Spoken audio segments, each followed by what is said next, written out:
बिस्मिल्लाहिर्रहमानिर्रहीम। अस्सलाम वालेकुम स्टूडेंट्स। उम्मीद है कि आप सब खैरियत से होंगे। स्टूडेंट्स, आज की इस क्लास में हम द मेटाफिजिकल पोइट्स के ऊपर बात करेंगे।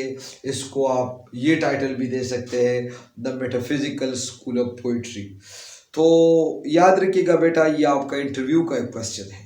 इंटरव्यू में आपसे पूछा जा सकता है कि what do you know about the metaphysical poets, what do you know about the metaphysical poetry, what do you know about the metaphysical school of poetry. So all these three questions are the same, the answer should be given as whatever we have explained.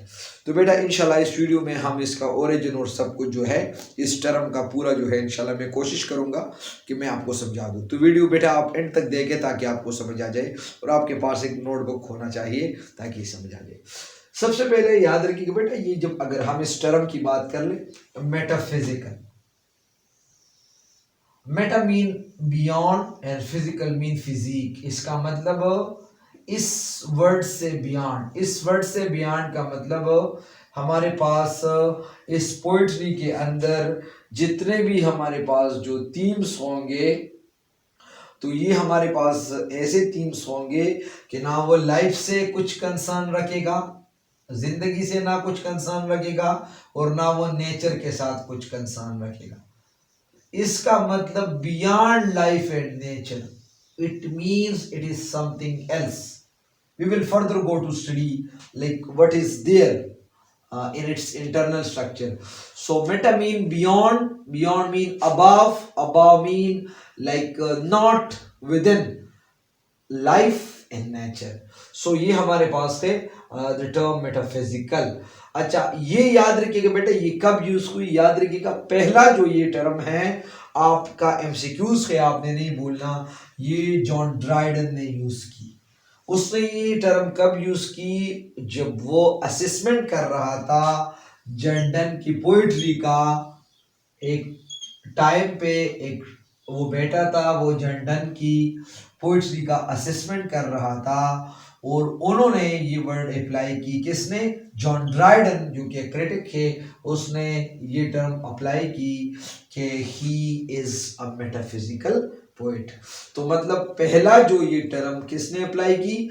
ये metaphysical term जो है John Dryden ने apply की। बाद में जो है ये टर्म ज्यादा पॉपुलराइज हुआ। किसने ज्यादा पॉपुलराइज की? ये डॉक्टर जॉनसन ने ज्यादा पॉपुलराइज की। John Dryden and doctor Johnson हमारे पास दोनों ग्रेट क्रिटिक्स के। याद रखिएगा, उसने ये कब अप्लाई की? उसने ये तब अप्लाई की जब उसने ग्रुप ऑफ पोइट्स का पोइट्री देख रहा था। वो ग्रुप ऑफ पोइट कौन था? जिसका लीडर था जॉर्डन। और इस ग्रुप के अंदर हमारे पास Abraham Cowley, Richard Crashaw, George Herbert, Henry Vaughan, Andrew Marvell and जो हमारे पास थॉमस ट्रेनी जो है, ये हमारे पास एक ग्रुप ऑफ पोइट्स है जिसका लीडर था जॉर्डन। जब वो डॉक्टर जॉनसन उसका पोइट्री ऑब्जर्व कर रहा था, उसके पोइट्री वो असेसमेंट कर रहा था, तो उसने ये टर्म यूज की डॉक्टर जॉनसन ने दूसरे टाइम पे। पहले जो है जॉन ड्राइडन ने यूज की, डॉक्टर जॉनसन ने फिर ये टर्म यूज की, जबकि वो एक ग्रुप ऑफ पोइट का जो है वर्क वो असिस्ट कर रहा था। तो उसने उस ग्रुप को नाम दिया the metaphysical school of poets और the metaphysical school of poetry. यानी ये सारा जो हमारे पास ये स्कूल है, ये group, school mean group of poets, तो उस सारों का जो टेस्ट था ना, तो वो इस वर्ड यानी इस टर्म के साथ लिंक होता था। So that is why Dr. Johnson called them the metaphysical school of poets or the metaphysical school of poetry. I hope आपको समझ यहाँ तक आया। याद रखिएगा बेटा, डॉक्टर जॉनसन मजीद जो है ये इस ग्रुप के बारे में, कौन था मेटाफिजिकल स्कूल ऑफ पोएट्री का लीडर? तो ये हमारे पास था जॉर्डन।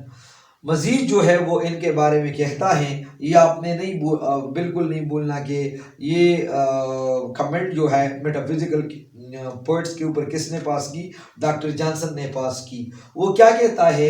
सेस दे का मतलब the metaphysical poets are men of learning. तो असल में उसने दे की जगह पर द मेटाफिजिकल पोइट्स पूरा टर्म उसने यूज की। They are men of learning to show their learning was their whole endeavour, मतलब उसका पूरा मकसद वो जो है वो ऐसे पोएट थे जो कि वो लर्निंग के बड़े शौकीन थे, वो लर्निंग करना चाहते थे और उनका मेन मकसद ये था कि उन्होंने जो कुछ लर्न की है वो लोगों के सामने लाना। ये कमेंट जो है डॉक्टर जॉनसन ने मेटाफिजिकल पोएट्स के ऊपर पास की।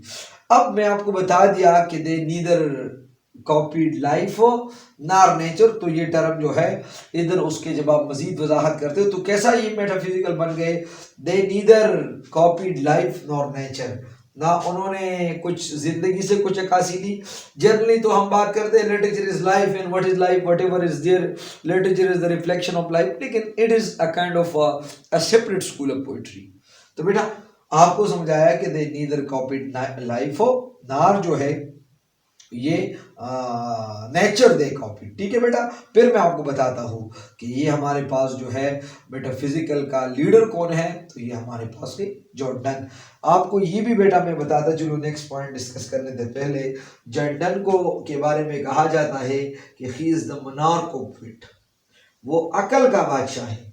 Who is the monarch of wit, ये आपका एमसीक्यूज हो सकता है।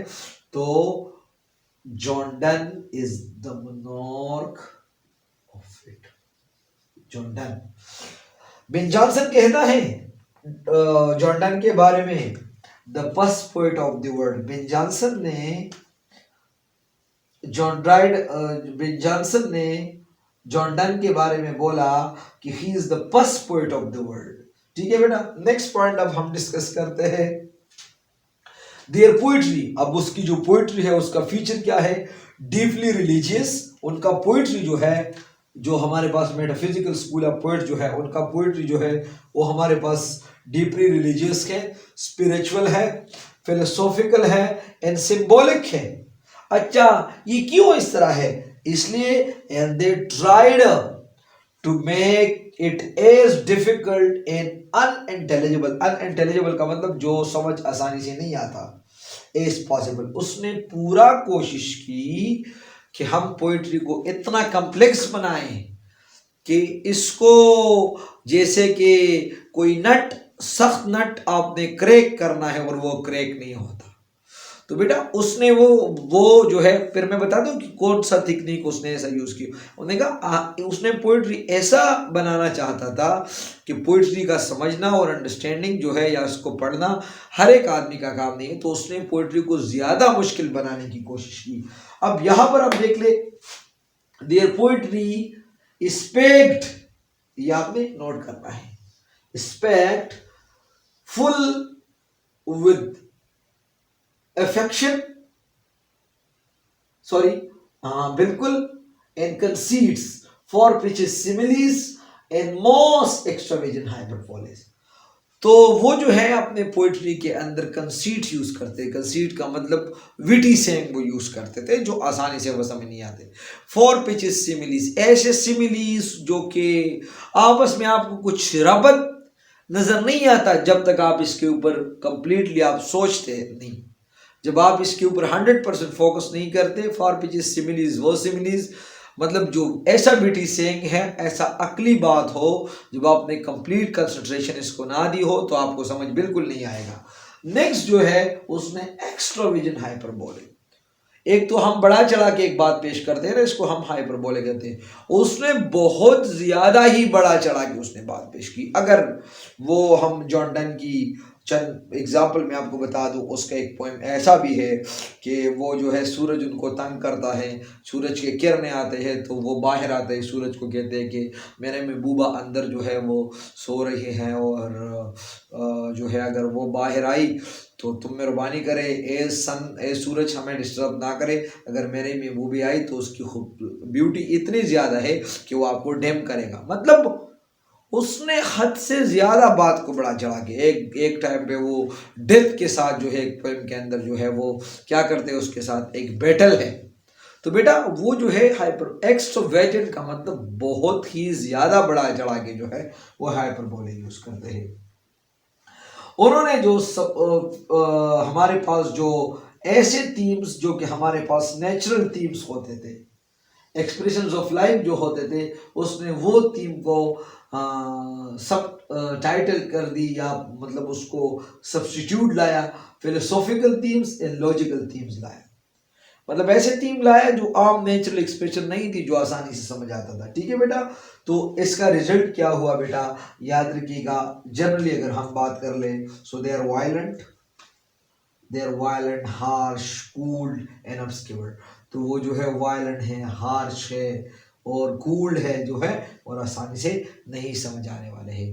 तो बेटा ये हुआ आज का हमारा लेक्चर। आई होप आपको मेटाफिजिकल पोइट्स या पोइट्री के बारे में ऐसा कुछ मुश्किल बाकी नहीं रहा होगा। फिर भी कोई सवाल हो तो बेटा you are allowed to ask in the comment box through WhatsApp number which is there in the description।